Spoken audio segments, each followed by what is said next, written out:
Hey guys, and welcome to the top 5 unlockable items in Runescape 3, episode 2. At number 5 we have Seedicide. Now Seedicide can be obtained from the Cabbage Face Punch Bonanza minigame, or through buying it through player-owned farms with beans, or through Taylor. It costs 2200 reward points from the Cabbage Face Punch Bonanza minigame, sorry if my pronunciation is off on that, or 10,000 player-owned farm beans, or 360 Thaler.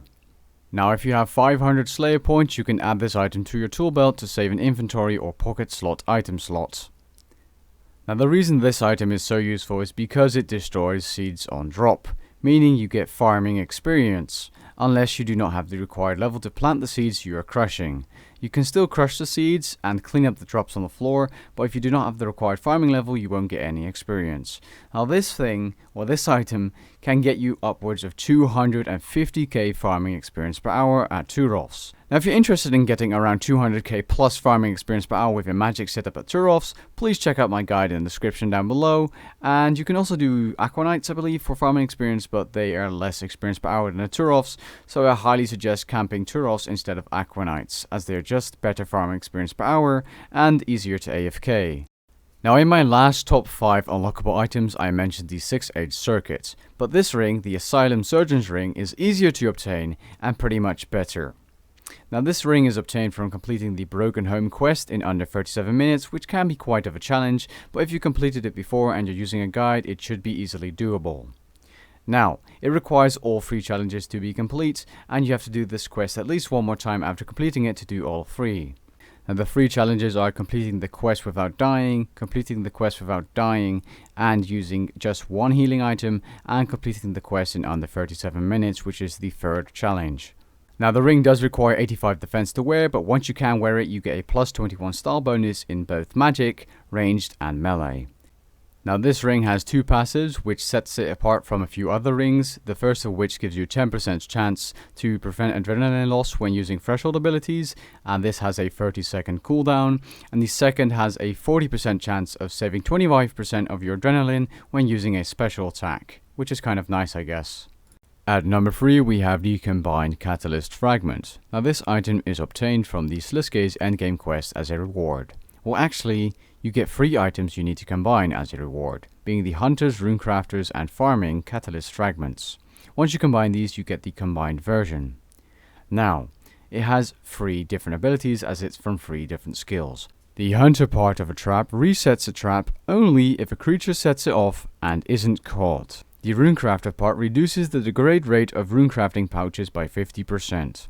This stacks with the Infinity outfit, meaning that your runecrafting pouches will never degrade as you have 100% reduction.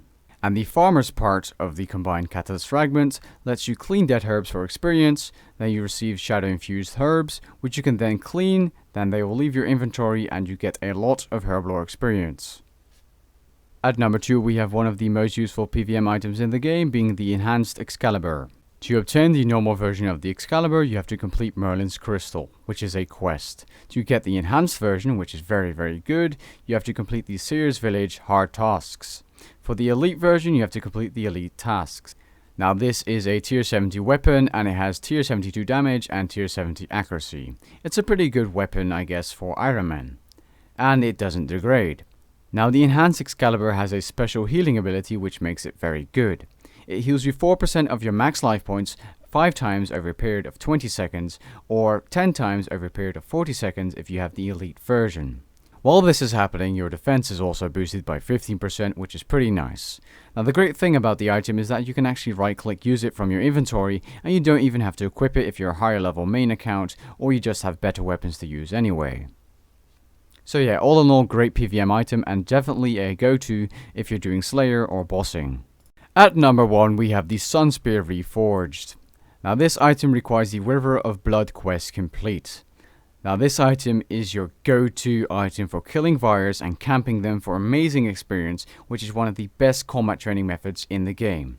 Now this item is a tier 78 weapon, which you can actually augment and get invention experience from. Now this item, or weapon I mean, can be switched from a magic, ranged or melee version at any point of time you ever wanted. Now this item is great to use for mid-level bossing if you're an Iron Man or even a normal account that for some reason can't afford a weapon. It also auto-cremates fire corpses for 280 prayer experience and 200 fire making experience, which in the end can get you quite some good experience per hour, and it also gives you a 20% extra chance for loot at fire watches. But yeah, for main accounts this item is probably only useful for camping fires, but if you're an Iron Man this is a great augmentable tier 78 weapon, which you can use for God Wars Dungeon 1 or even Slayer, and I hope you guys enjoyed that little audio cut there. But yeah, I hope you guys enjoyed the video. If you did, smash that like button. I said smash. Smash that like button. That's cringy. Anyway, smash that like button. Consider subscribing, and if you're interested in more top 5 unlockable items, I do have a first episode or another video on this, which I'll link in the card section of the video, and I'll catch you guys later. Peace. Never gonna stop, yeah. One shot, that's all you got. Take it right now, before you get lost, yeah. One shot, that's all you got. Write your own story, you control the plot, yeah. One shot, that's all you got.